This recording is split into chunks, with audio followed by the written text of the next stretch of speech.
जगातला सर्वात शक्तिशाली माणूस कोण असं विचारलं तर आजही डोळ्यांसमोर नाव येतं ते डोनाल्ड ट्रम्प यांचं, म्हणजेच अमेरिकेचे राष्ट्राध्यक्ष। डोनाल्ड ट्रम्प पुन्हा सत्तेवर आलेत आणि जगभर एकच खळबळ उडाली आहे।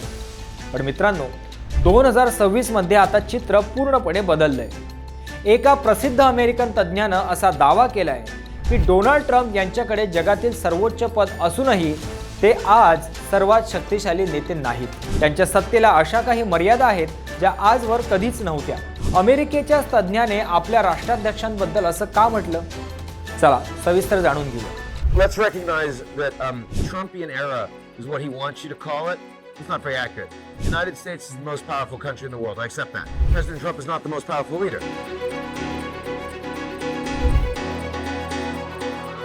नमस्कार, मी प्रथमेश। आज आपण चर्चा करणार आहोत अमेरिकेचे राष्ट्राध्यक्ष डोनाल्ड ट्रम्प यांच्या सत्तेच्या नव्या समीकरणाबद्दल। इयान ब्रेमर यांच्या दाव्याने ट्रम्प यांच्या पॉवरफुल प्रतिमेला धक्का का बसला आहे हे आपण टप्प्याटप्प्याने पाहणार आहोत। युरेशिया ग्रुपचे अध्यक्ष इयान ब्रेमर यांनी वर्ल्ड इकॉनॉमिक फोरममध्ये स्पष्टपणे सांगितलं की ट्रम्प यांच्याकडे केवळ दिसणारी सत्ता आहे। ते म्हणतात की ट्रम्प यांची राजकीय स्थिती भारत किंवा चीनच्या नेत्यांसारखी स्थिर नाही। अमेरिकन सिस्टीम आणि ट्रम्प यांच्या स्वतःच्या भूतकाळातील धोरणांमुळे त्यांच्या सत्तेला मोठ्या मर्यादा आल्या आहेत, ज्यामुळे ते निर्णय घेताना हतबल ठरू शकतात। ट्रम्प यांच्यासमोर आज जी आव्हानं आहेत ती त्यांच्या आधीच्या कार्यकाळातल्या काही निर्णयांचे परिणाम आहेत, जसं की विश्वासार्हतेचा अभाव, पॅरिस करार आणि इराण न्यूक्लिअर डीलमधून अचानक माघार घेतल्यामुळे जगाला वाटतं की ट्रम्प कधीही दिलेला शब्द फिरवू शकतात। ही अनिश्चितता त्यांच्या सत्तेसाठी घातक ठरते। दुसरं म्हणजे मित्र राष्ट्रांशी दुरावा। नाटो आणि युरोपीय देशांवर केलेल्या टीकेमुळे आज जपान आणि युरोप अमेरिकेवर पूर्णपणे विसंबून न राहता स्वतःचे पर्याय शोधत आहेत। यामुळे अमेरिकेचा जागतिक प्रभाव कमी झाला आहे। तिसरा मुद्दा म्हणजे अंतर्गत सिस्टीमचा अडथळा।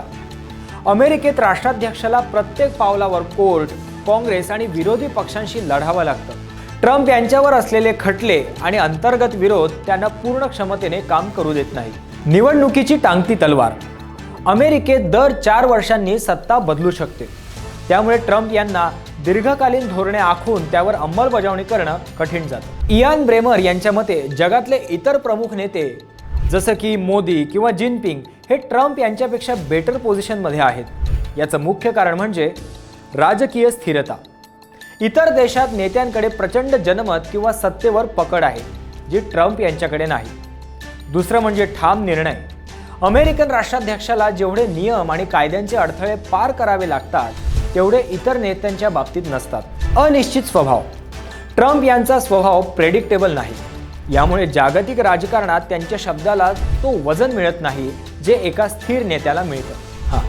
आपण एक तुलनात्मक आढावा बघितला तर लक्षात येईल, डोनाल्ड ट्रम्प, निवडणुकीचा दबाव, न्यायालयीन खटले आणि मित्र राष्ट्रांचा अविश्वास। इतर प्रमुख नेते, भक्कम जनमत, सत्तेवर पूर्ण पकड आणि दीर्घकालीन धोरणांचे स्वातंत्र्य। जग आता मल्टीपोलर झालं आहे। याचा अर्थ असा की आता अमेरिकेची एकतर्फी दादागिरी चालणार नाही।